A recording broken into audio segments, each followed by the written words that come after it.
So Sri Gurudev is a student as well. I always remember these beautiful words from Srila Bhakti Rakshakshidhar Dev Goswami. He will say, "We are students forever." So it doesn't come with, of course, with here. No realization is coming to you from my lips, but try to imagine that Srila Siddhamar is saying that to you. We are students forever. So we are students, and we aspire to be students. That's basically the idea of bhakti. Like bhakti is sadhana, bhakti is sadhya, sisyatva is sadhana, sisyatva is sadhya. It's not like, okay, being a disciple is the means for some days stop being a disciple. So I can retire, I become finally a master.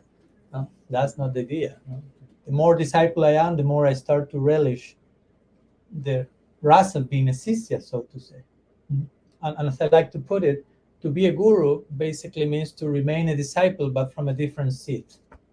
That's it.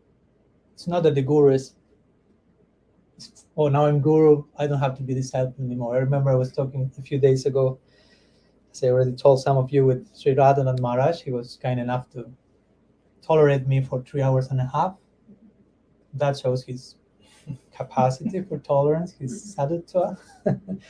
And one of the points he made was that when he was quoting how Srila Prabhupada, one day on the Abhirbhav Mahotsav of Bhaktisiddhanta Saraswati Thakur, he will say a few words after he started crying and the class was over. Generally, Prabhupada generally never spoke that much about Bhaktisiddhanta Saraswati Thakur, not because he didn't have too much to say, but whenever he started to talk, he will choke up and that's it. So that's, of course, much more than millions of words, those tears. But on one occasion, he basically said something that his own Gurudev had said, and he pointed at his disciples and said the famous words of Bhaktisiddhanta, which are, "You are not my disciples. All of you are my gurus. And I'm here being your servant." No? So the guru is the greatest servant, the greatest disciple.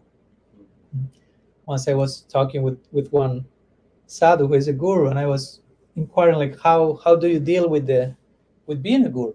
With having disciples, with being surrounded by an ocean of ki jais and not drowning in it, have millions of people over idealizing you and who knows what.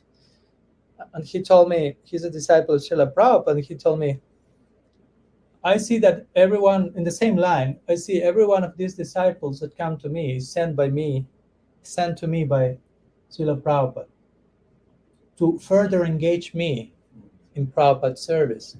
So by me accepting each one of them, I'm not accepting a disciple, but I'm accepting my guru even more, because all of them are engaging me more in the service of my guru. So instead of accepting disciples, I'm accepting my guru more and more, and I become myself a disciple more and more.